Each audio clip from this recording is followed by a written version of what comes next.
Om Sadashiva Samarambham Shankaracharya Madhyamam Asmadacharya Paryantam Vande Vande Guru Guru. Parampara.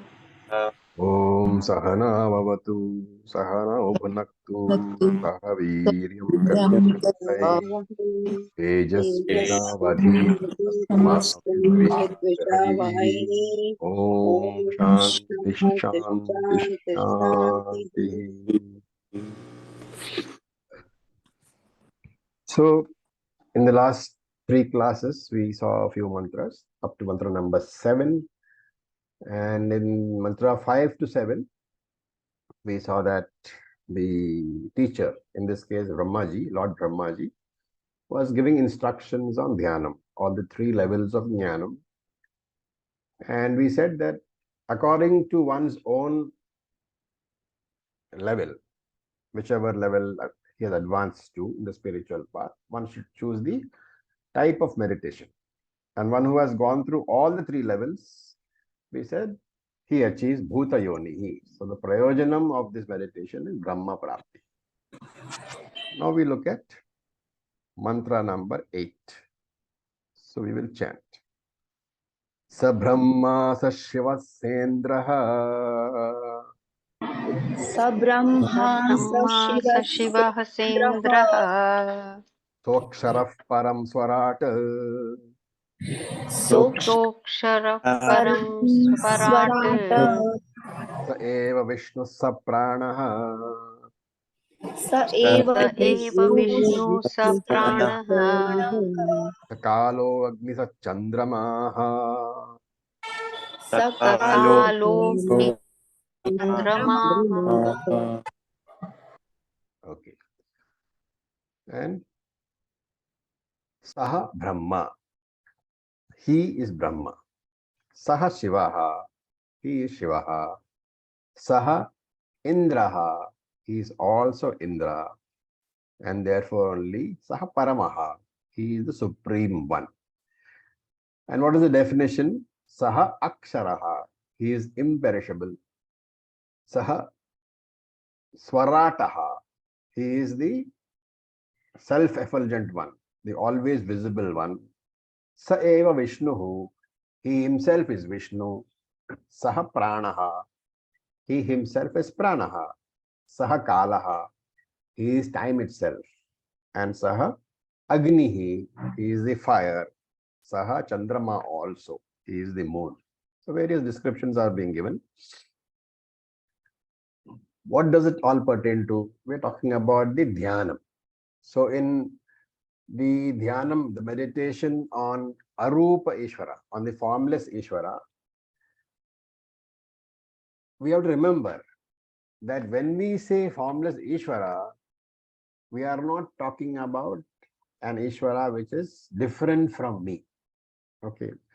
So this is very critical in our understanding. Whenever we talk about the formless, as long as we are talking about formed Ishvaras, that is Ekarupa Ishvara or Vishwarupa Ishvara, we are talking about something different from us because he has got form and we have a form also. So there are two forms, either Jiva and Ishvara, either as Ekarupa Ishvara, who is Saguna Ishvara, who is my Ishtadevata, or Ishvara as Vishwarupa Ishvara, who again is Ishvara but with a very large form. But when I come to formless Ishvara Dhyanam, Arupa Ishvara Dhyanam, this Arupa Ishvara, his identity is the same as the meditator, as me, the subject. I am Atman, and that formless Ishvara is Brahman. And this is what Brahmaiva Atmaha, Atmaiva Brahmaha, otherwise called Paramatma. Brahman himself is Atma. Atma himself or itself is Brahman. And therefore this formless Brahman, it can assume forms. What are the forms this formless Brahman can assume? Remember that every form in this universe, every form which has a name, every form is nothing but Brahman itself. And that is why we say Ekam Sat Vipraha Bahuda Vadanti. There is only one truth. There is only one Brahman. Bahuda Vipraha Vadanti. People call that Brahman by various names. And that is what is being illustrated here. Saha Brahma. That Atma alone, that Brahman alone appears as Brahmaji in this Vyavaharika world. So here this first Brahma, remember, is not Brahman. He is he is Chaturmukha Brahma, what we call Lord Brahmaji, not Nirguna Brahman. So the first definition is of Saguna Brahma as Hiranyagarbha, Lord Brahmaji. Sa eva Vishnuhu. He himself is Vishnu. What is this Vishnu? Lord Brahmaji is a name for Nirguna Brahman. Because of a different form, that name is given. And Vishnu is another Nama Rupa for the same Nirguna Brahman. So the name Vishnu is given. Remember that without the Rupam, or what we call Nama Rupam, because every form has a name. Without the Nama Rupam, in this relative world, in this world which we call Vyavaharika Prapancha, functions cannot be performed. The formless Ishvara, Brahman, formless Brahman or formless Atman, he is Akarta. He cannot do any function without a form. And therefore, Shivaha and Vishnu and Brahmaha, Lord Brahmaji, they're all forms for doing different functions. So in the Maya dress, this formless Brahman, this Akarta, Abhokta Brahman, puts on various forms. So all the dresses are in the form of what? In Maya only. And in those various forms, we call him Brahma, Vishnu, and Shiva. And they do the respective functions of Srishti, Sthiti, and Laya. Brahmaji does Srishti, the job of creation. Narayana or Lord Vishnu does Sthiti, the job of maintenance of the universe. And Lord Shiva does the Layaha, Pralayaha, the resolution function. The dissolution of the universe takes place into Lord Shiva himself. Nirguna Brahman, if we are talking about, without one of these forms, can do neither Srishti, nor Sthiti, nor Laya. And that is why Krishna says in the Gita, Tasya kartaram apimam vidhi akartaram avyayam. So with the Maya dress in this relation, in this transactional world, I, you have to again substitute I. We don't say Brahman anymore, because Brahman is no other than you. Remember, these are all very deep Nidhi Dhyasanam verses, mantras. And therefore, when I say with Maya Vesham, with the Maya dress, I don't say Brahman with Maya dress. Or I don't say Atman with Maya dress. I say with Maya dress, I am the Srishti Karta. I am the Sthiti Karta. I am the Laya Karta. And without that Maya dress, what am I? I am the Akarta, Abhokta, Nirgunam, Brahma. Therefore, I can put on this Maya dress and I can enter this drama of life. Whenever I choose to falsify that Maya, I claim my Nirguna Brahma nature. Nirguna Brahma Swarupam, I am, as long as I choose to negate the Maya, falsify the Maya as dependent. And so he says, Sashivaha. That Brahman who is I, Saha. I am Shiva. I am the Brahman who puts on the Shiva dress. I am also Brahmaji, who uses Sattva Guna for visualizing the creation and then Rajoguna to create the universe. I am also that Vishnu who uses the Sattva Guna for maintenance, Sthiti Karana. I am also that Shiva who uses the Tamo Guna for resolution, for Laya. Therefore, from the same Maya which has three gunas, as Brahmaji, I use two gunas, Sattva and Tamas and Rajas, to visualize and to create. As Vishnu dress when I wear, I use Sattva guna for maintenance. And as Lord Shiva, I use Tamo guna for resolution, for pralayam. The same one Brahman, who is I, no other than me, I use all the three gunas. Not only that, if there is any other role that I have to play, Saha Indra, I am the Lord of the gods also. That same Nirguna Brahman who is I alone play the role of Indra. Saha Prana, I am Prana also. In this context, this is Samashti Prana, which is otherwise called what? What is the other name for Samashti Prana?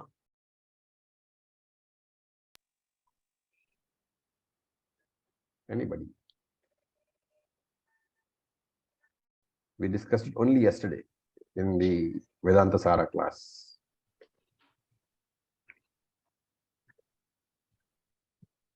Hiranyagarbha. Hiranyagarbha. Samashti Prana is none other than another name for Hiranyagarbha only. All these names should be at the tip of our fingers. Okay, otherwise we'll not be able to correlate. So I alone am Samashti Prana with Hiranyagarbha. Sakalaha. I alone am Kalaha, the time principle. Again, when I say I, Brahman, have the time principle, remember that Brahman by itself, as pure Brahman, as Akarta, Abhokta, Brahman, I cannot have the Kala Tattva. That time principle cannot be mine as long as I am Akarta Brahman. Why? Because during Srishti, what first manifests is the time principle, Kala. Therefore, Maya Sahita Chaitanyam, Brahman plus Maya, that is the definition of Kala over here. Ishvara himself is the time principle. And similarly, now Agnihi. Now the word Agnihi here is a technical word where it refers to Nirguna Brahma Atma, which manifests as the fire principle, as light. And so he adds also Sachandrama also. He is the moon.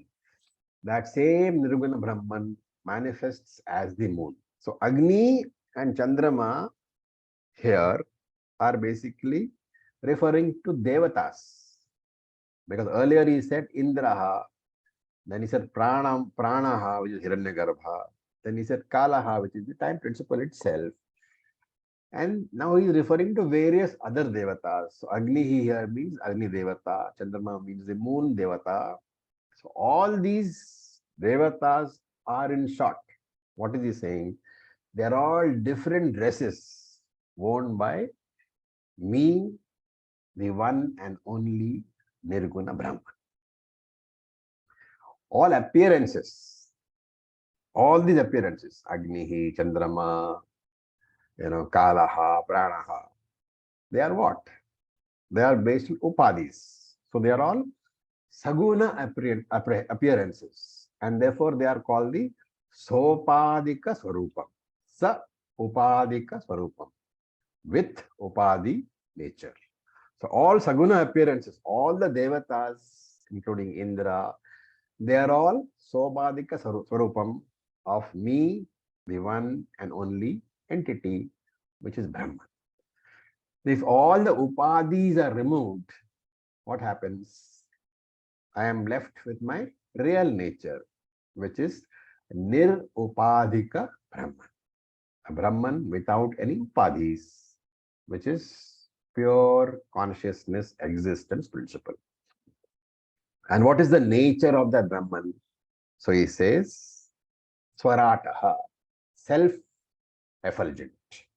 This self-revealing consciousness is Nirupadika Brahman.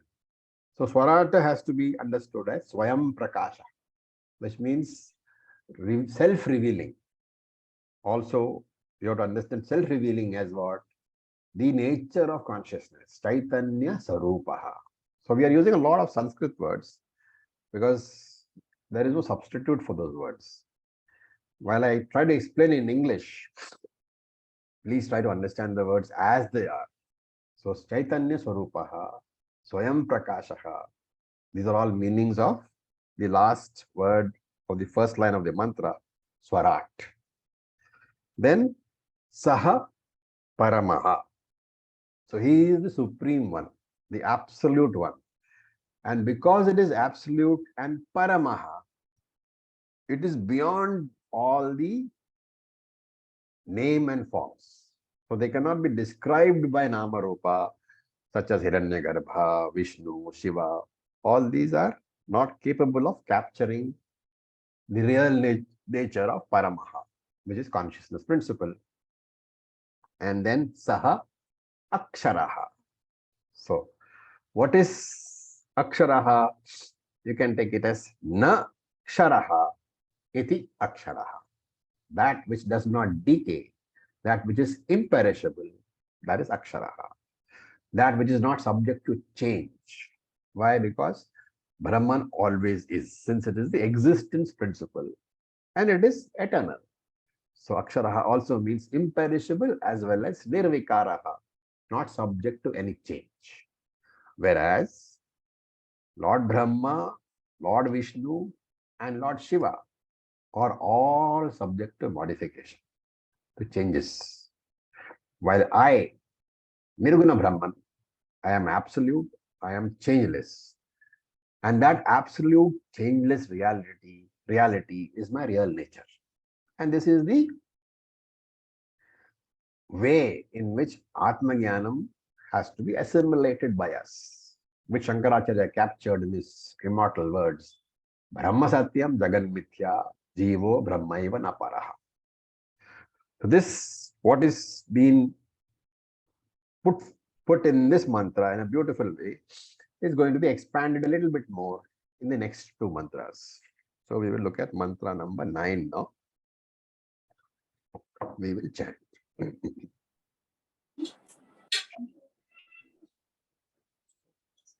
Sa eva sarvam yadbhutam eva sarvam yad bhutam yaccha bhavyam sanatanam yacha bhavyam sanatanam gyatva tam mrityumatyeti ज्ञात्वा तं मृत्युमत्येति nanyah pantha vimuktaye. नान्यः विमुक्तये. Okay. So, first the word meaning, Saha Eva Sarvam.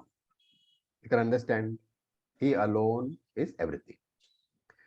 And what is this everything? So he says, Yad Bhutam. Yad Bhutam means all that which was there in the past.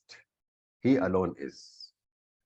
And Yat, the single word Yat, that word Yatcha has to be broken into Yat plus Cha. So Yatcha. So Yat means that which is. Yat Bhutam means that which was there in the past. Yat, you can add over there, Yat Vartamana, what is there in the present.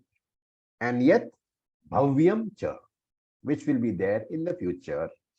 These three things, what is there in the past, what is there now, and what is there in the future, that is the definition of Sarva. He alone is everything. And Gyatva, having known who Tam Sanatanam, that eternal entity, what happens? Mrityum Atyeti, the knower, the Pramata.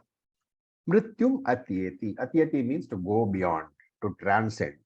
And therefore, having known that Atma, which you are, you transcend mortality.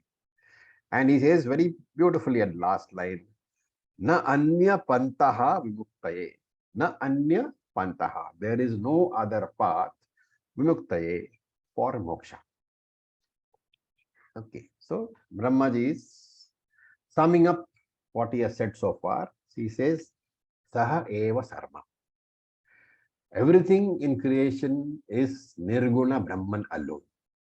And Nirguna Brahman is called Ekatma, that non-dual Atma. That Ekatma itself is Sarvam, everything. What is the Sarvam? Yad Bhutam, everything which was there in the past and which may no longer be there. Yad Bhavyam, everything which will come in the future. And Yat Cha Vartamanaha, what is there today also, all that, Bhutam, Bhavat, Bhavyam, past, present and future, all that is that Brahman alone. And Gyatva, knowing Tam Sanatanam Brahma, knowing that eternal Brahman. You have to add a clause over here. Okay. So knowing that eternal Brahman. In what manner should I know that Brahman?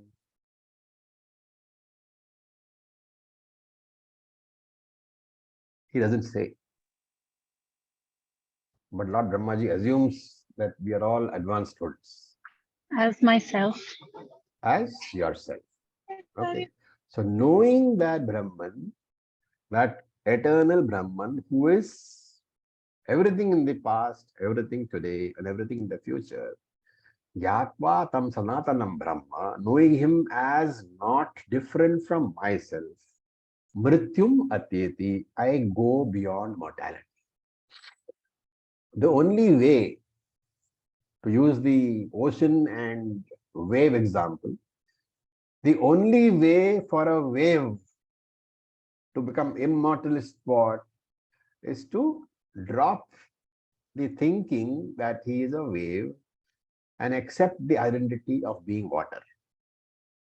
Right? In the same way, the only way a human being can attain immortality is by understanding that the human identity is not my real nature, but my real nature is that consciousness which is beyond, which is behind that identity of human. And that real nature is Brahman. So one has to drop the obsession, the identification with the anatma. And we say there are pancha anatmas. There are 5 anatmas. A very nice classification. And as long as we have an obsession with this pancha anatma, we will be subject to forces of karma and kala, of karma and time. Right? What is this pancha anatma? So we'll try to put it in simple form. All the, botheration, the obsessions, the anxieties which we have with our profession. The first one is profession. I think I am going to be a good banker, or I'm going to be a great engineer, or a great software engineer. So there is a profession in which I am invested. And there are several anxieties associated with that career. So that is the first anatma, your profession. The next is your possessions. And we all have certain possessions. Some people have houses and cars, farmhouses, whatnot, gold, money, wealth, bank balances. As long as you have any of these, it is fine. But if you are identifying with those possessions, then there is fear of losing those possessions. So the second anatma. First anatma is profession. The second anatma is possession. The third anatma is your family. As long as you have anxieties which are connected to the continued well-being of my family members, and as long as I get disturbed due to events in the family, somebody falls sick, somebody passes away, somebody gets old, somebody loses his job. As long as I have anxieties and these events trouble me, I am subject to identification of Pancha Atma. So there is Pancha Atma is profession, possession, family. Can you guess the other two? My body. And Mind. body and mind. Okay, so Me your and own myself. body is subject to the forces of prarabdha.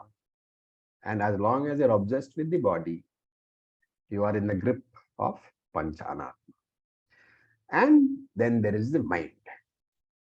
Mind also is subject to a lot of change.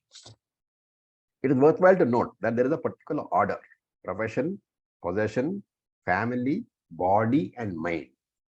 Right? The degree of control which you have over any of these five, it is in,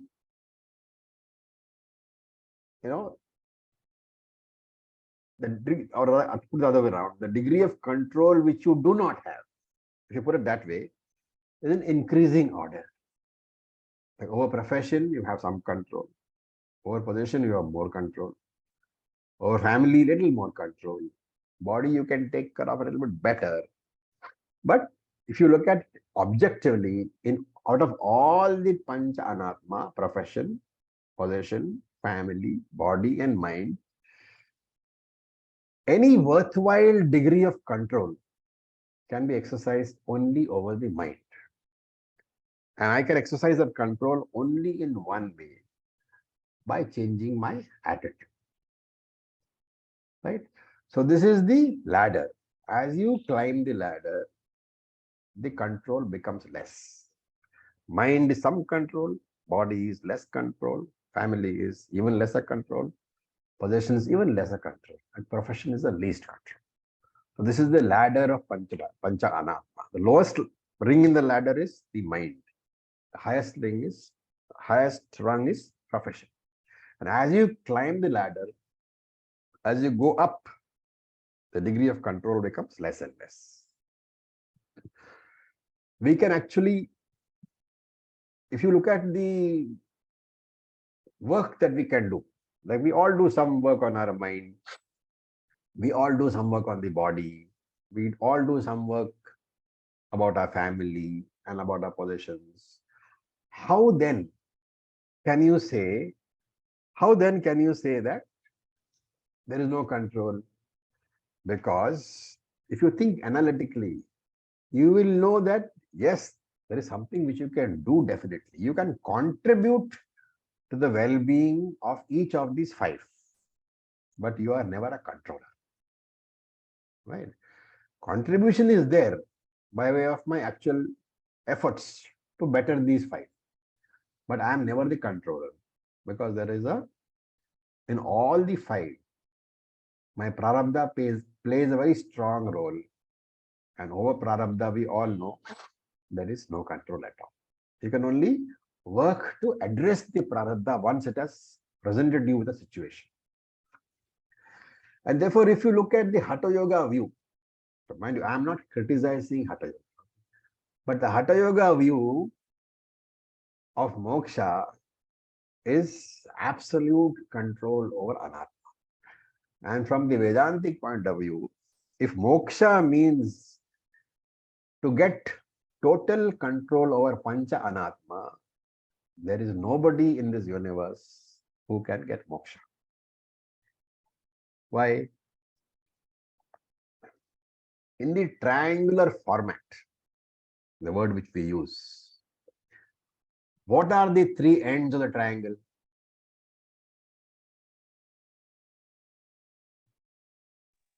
Jiva, Jagat, Ishvara. Jagat, Ishwar. Jiva, Jagat, and Ishvara. Ishvara. But if you look carefully at this triangle, at one corner you got Jiva, one corner you got Jagat, and one corner you got Ishvara. But if you look carefully at these three, you will find that the most powerful being, the most powerful entity in the triangle is not even named. That is karma and kala. Kala and karma are the most powerful entities in that triangle, and that we cannot stop. what is the way of minimizing the impact of kala and karma onto me? Because the physical impact I cannot stop at all because they're very, very powerful. So there is only one way to minimize the impact of kala and karma on me. What is that? Not to give it more importance than it deserves. In other words, to understand that kala and karma are only mithya, right? Don't give it more importance than it deserves.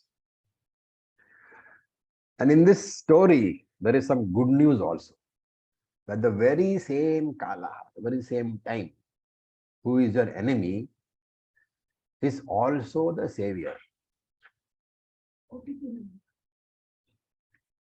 Just 1 minute, please. Hold on.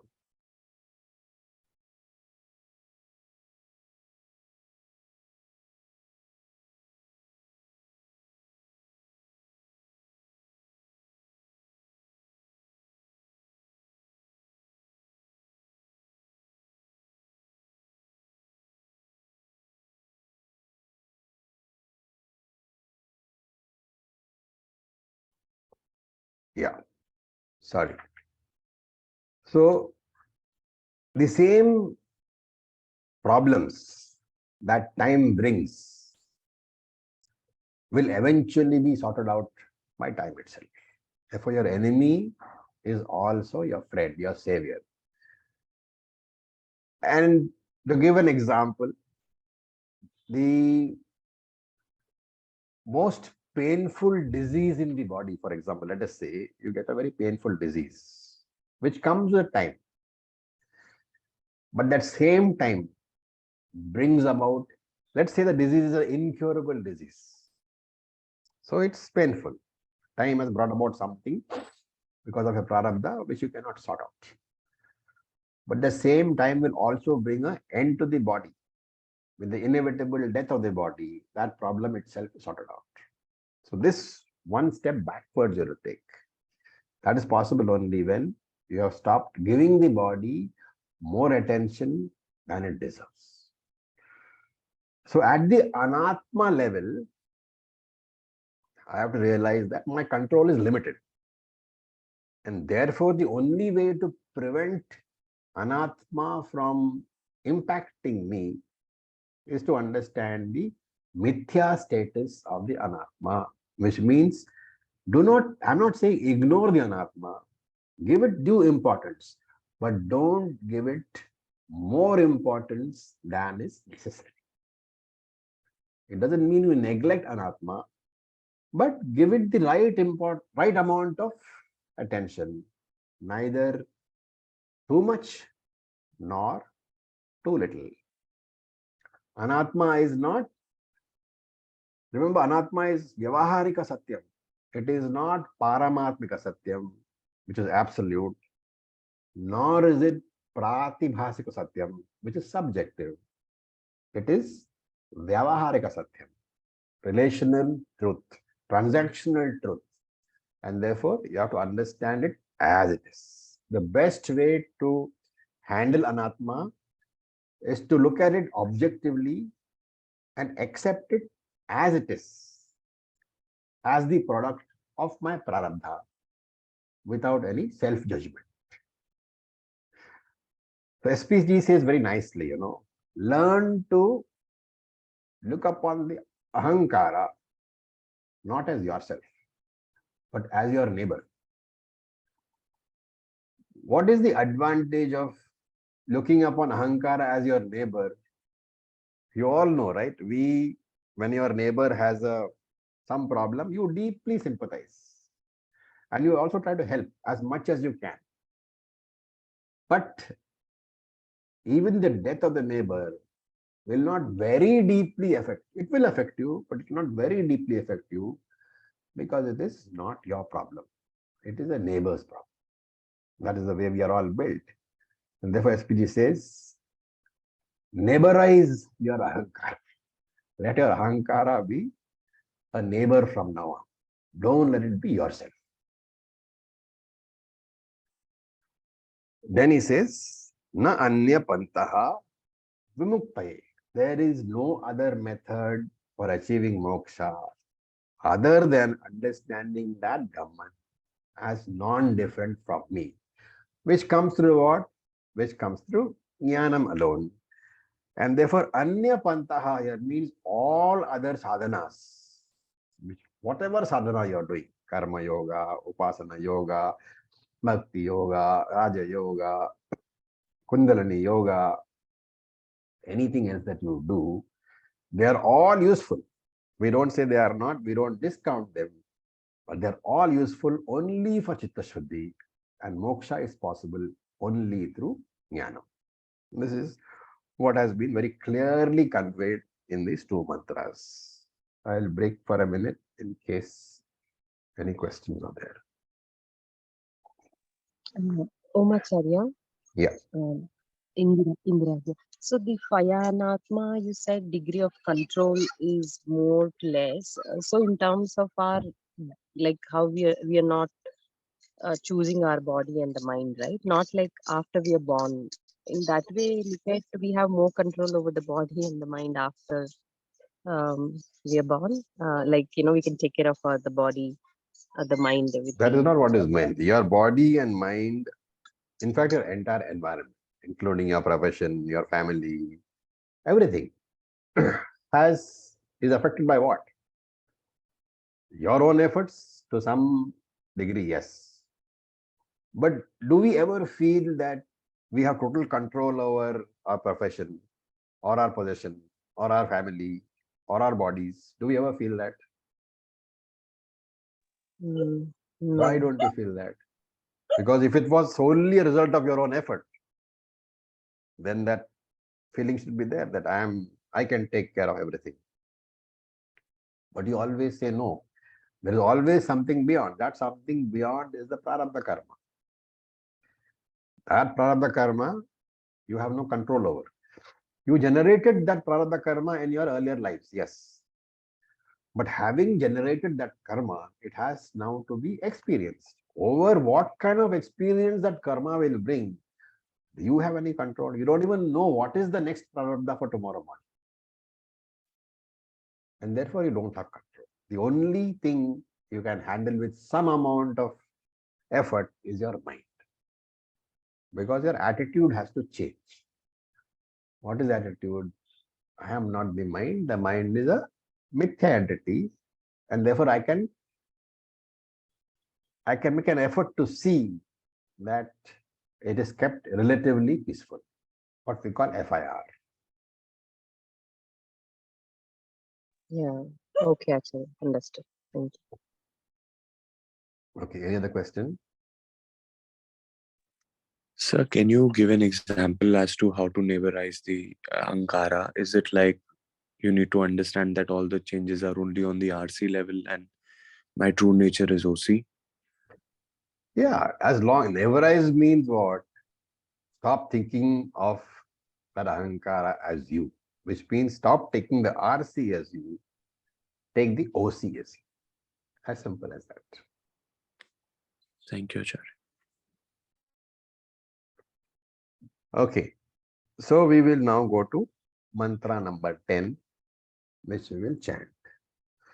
Sarvabhutasthamatmanam सर्वभूतस्थात्मानम् Sarvabhutani Chatmani सर्वभूतानि चात्मनि Sampashyan Brahma Paramam तं पश्यन् ब्रह्म परमम् Yati Nanyena Hetuna.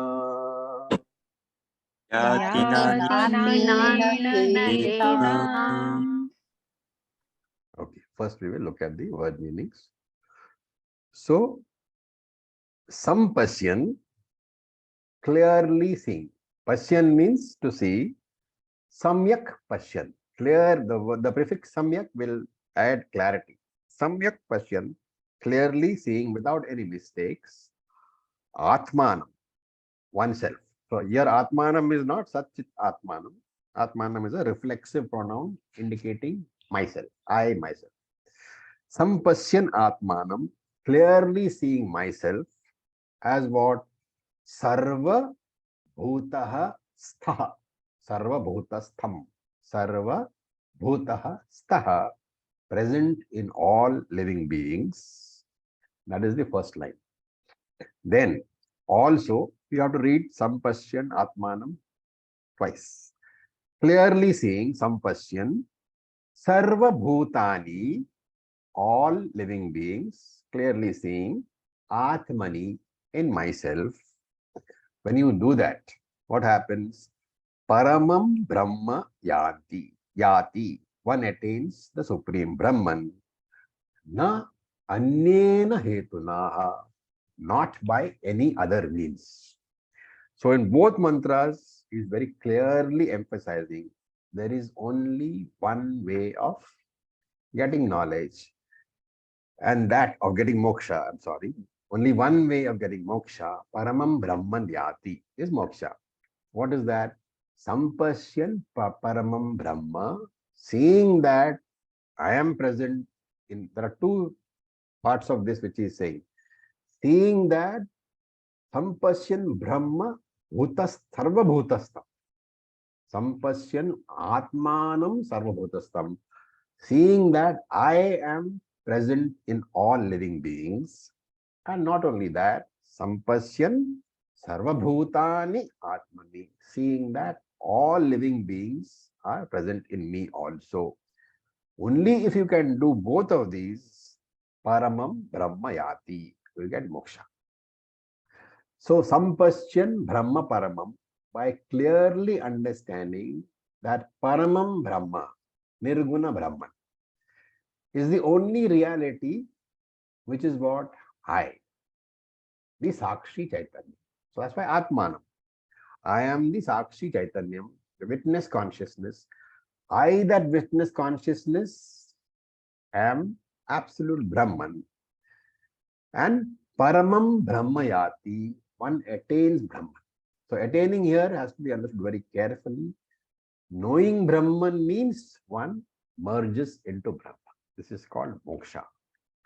Na anyena hetuna, not by any other sadhana. Again, I will repeat, we are not discounting or looking down upon other sadhana. We are just saying that they are all indirect means they cannot directly give moksha. So when I say that karma does not give moksha, you should not understand as that we are, as Vedantis, we are looking down upon karma or we are condemning karma. That we should not understand. Our understanding is very simple. The path of karma does not give moksha. We are not saying karma is useless, because as we have said time and again, karma is very useful in preparing the mind for knowledge, in giving chitta shuddhi. So one must decide which is the immediate goal, and one must use the appropriate method for achieving that goal. If my mind is not prepared, I have to use karma and upasana to prepare it. This karma and upasana will not give me moksha, but it will make me into an adhikari. On the other hand, without that adhikari status, without that chitta shuddhi, also called jnana yogyata, eligibility for knowledge, without that, Vedantic inquiry cannot give jnana. And neither can Vedantic inquiry give chitta shuddhi. And that is why the Dharma Shastra life, the religious life, it goes in hand with philosophy. That is why every Vedantic ashram, you will find that there is a temple also. So in all these ashramas, you will find that brahmacharis spend their entire lives analyzing the Upanishad, reading the Bhashyam and all that. But they all have various rituals also. So the Paradhana, Satsanga, Bhajan, Japa, all these go together with study of the Vedas. And therefore, we should always have a balanced approach towards these various sadhanas. We should not criticize anything. At the same time, We should remember what Krishna said. Vyavasayika Atmika Buddhihi. Know what is your immediate goal and know what sadhana can give you what benefit. What is the prayojanam of each sadhana you must know. You must know what is your immediate goal. Accordingly, choose that sadhana. So he says, Sarva Bhutastham Atmanam. I, that Brahman, is available as the Atma in every single living being. So here Bhutaha means all the bodies, Sarva Shariram. So he's saying that, Brahmaji is saying that you should train your eyes, you should train your understanding never to miss the fact that Nirguna Brahman is present as the Atma in every body. Right? So when we see the fan functioning or when we see the light functioning, we are seeing the functioning in different aspects because of the different design. But when you see the light lighting up a room and when you see the fan giving you breeze, you should be able to look beyond that and not lose sight of the fact, not miss the fact that it is because of the invisible electricity that the light is light and fan is fan. Similarly, everybody is alive and sentient because of Chaitanyam only. Therefore, we must train ourselves to recognize the awareness, that consciousness principle, because of which everybody is alive and sentient. So, Sarva Bhuteshu Tishtati iti Sarva Bhutastha Atma. Whatever is there in every single living being, that is the Bhutastha Atma. Every physical body, you can think of it like a bead, and all the beads are threaded together in one necklace, in one Atma. That is why the Atma is called Antaryami. And we saw in one Upanishad, na prane na panena mrityo jivati kaschana, itarena tu jivanti yasmin neta upashitau.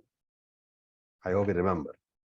The last Upanishad, Kathopanishad, we saw this. But Yamaraj says, neither by prana nor by apana. Na pranena, na apanena, mrityo jivati kaschana. Neither by prana nor by apana does any mortal live. Why? Itarena tu jivanti, by something else they depend upon. Yasmin neta vapashita. They all depend upon something else. And this Atma, he says, is indeed that. Etat vaitat. Similarly, long ago, in the Bhagavad Gita, Krishna said, Utkramantam sitam vapi, bhunjanam va gunanvitam, vimudhananu pasyanti, pasyanti jnana chakshushaha. Utkramantam sitam vapi, bhunjanam va gunanvitam. This being, this Brahman, who resides in the body, who experiences the objects, who has gunas, and who leaves the body also, vimudhana anupashyanti. The ajnanis do not recognize, but jnana chakshushaha pashyanti. The person who has the eye of wisdom, he can recognize this Atma. As that's why he says now, Sarva Bhutani Chatmani. Every being also exists in me. If you look at the two statements, we saw all this actually in Bhagavad Gita also. Almost the same line is paraphrased there also. So first he says that I exist in all beings, and now he says all beings exist in me.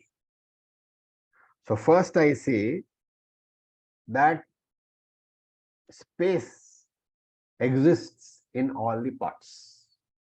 As what? As the pot space. So in Sanskrit, the pot is ghata, space is akasha. So first I say that The Akasha exists in all the pots. And because there is a pot which is the container, which is the limiting boundary, I give that individual space a name. I call Ghata Akasha. That spot, that space which is enclosed by the Ghata, by the pot. That space is called Ghata Akasha. This is the first appreciation of Akasha. Then what do I do? Then there is a next stage of understanding, a refinement in my appreciation. When I say that, really speaking, this Akasha is not contained in the ghatas, in the containers, in the pots.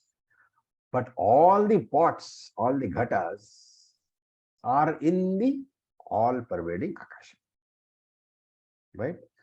So that Ghata Akasha concept is dropped, and I say Ghata Akasha is only a way of preliminary understanding.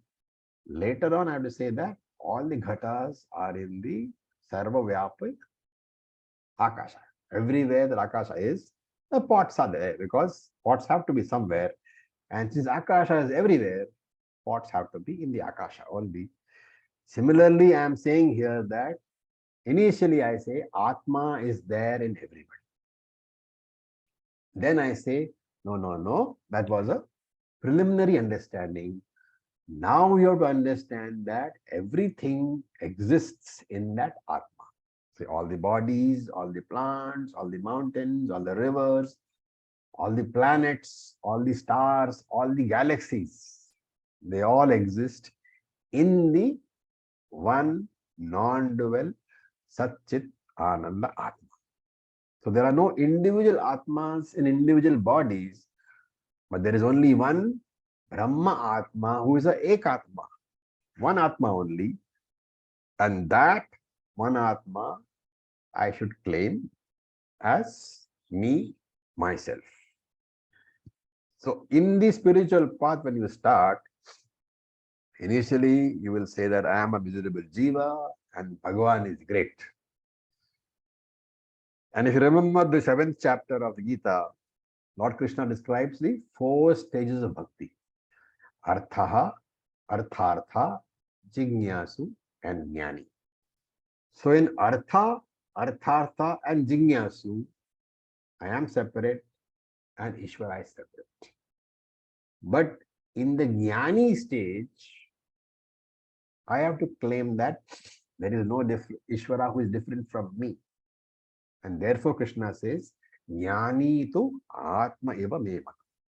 The Jnani and I are not 2 different things, you should understand. They are the same. So in this 4th stage of bhakti, what do I claim? Aham Paramatma Asmi. I am that Paramatma. Everything is born from me alone, indicating that I am Srishtikarta. Everything is sustained by me alone, indicating that I am Sthitikarta. Everything will finally resolve itself into me alone, indicating that I am Layakarta.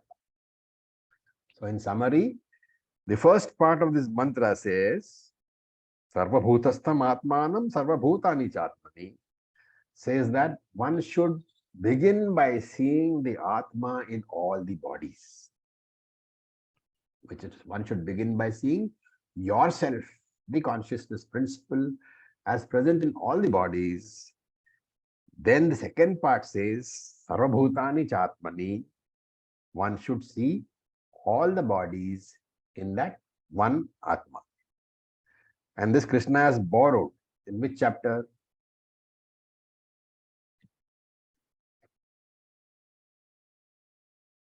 In which chapter?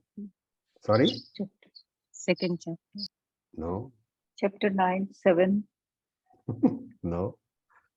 Sarvabhutastham Atmanam Sarvabhutani Chatmani, almost identical. Then Ikshate Yoga Yuktatma Sarvatra Samadarshanaha. Which chapter? You guys are not going to chanting class, that means. So I will leave that chapter a mystery for you to solve, okay? So he says that once this level of understanding is reached, then I am going to view that Atma, which is, I have to substitute the term I, me. 16. I am going to see that Atma as the substratum of everything, as the adharam of everything. Right? So everything is in Atma and Atma is in everything. These two understandings I have to have.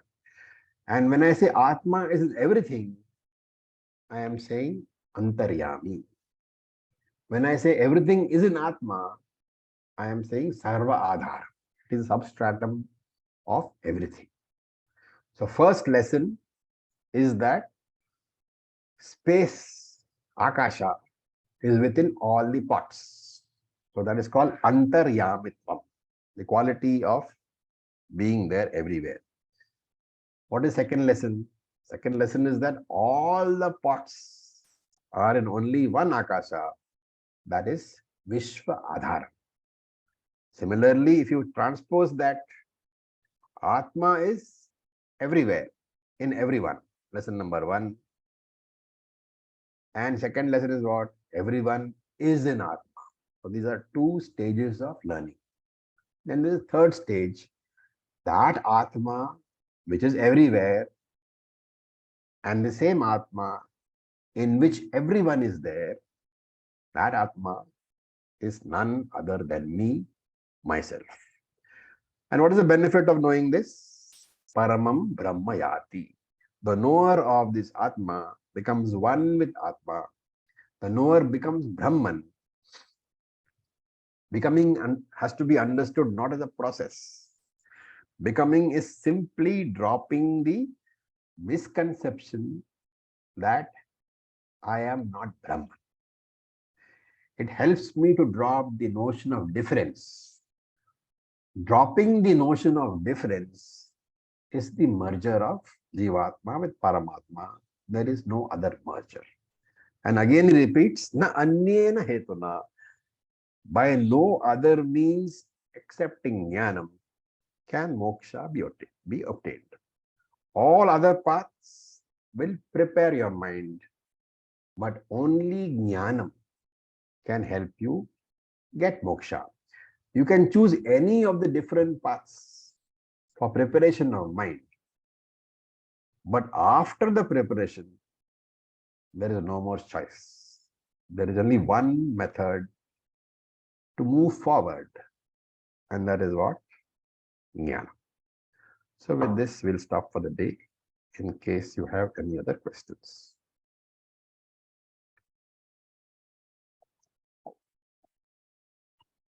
Those of you who have been with us on this journey for a long time, nothing is new.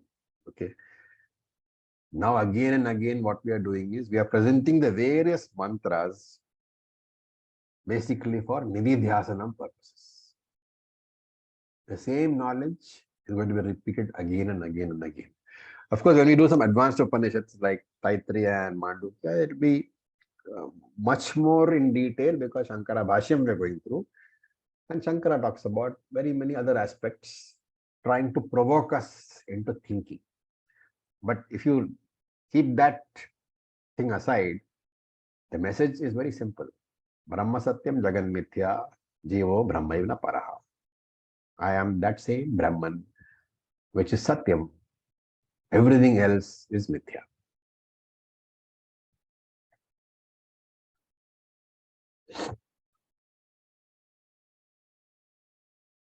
Okay, there are no more questions. Then we can close for the day. Om Purnamadav Purnamidam Purnat Purnamudachyate Purnasya Purnamadaya Purnam Eva Vasishyate. Om Shanti Shanti Shanti. Om Tat Sat. Om Namah Shivaya. Thank you for your patience. Om Om. Thank you, Acharya.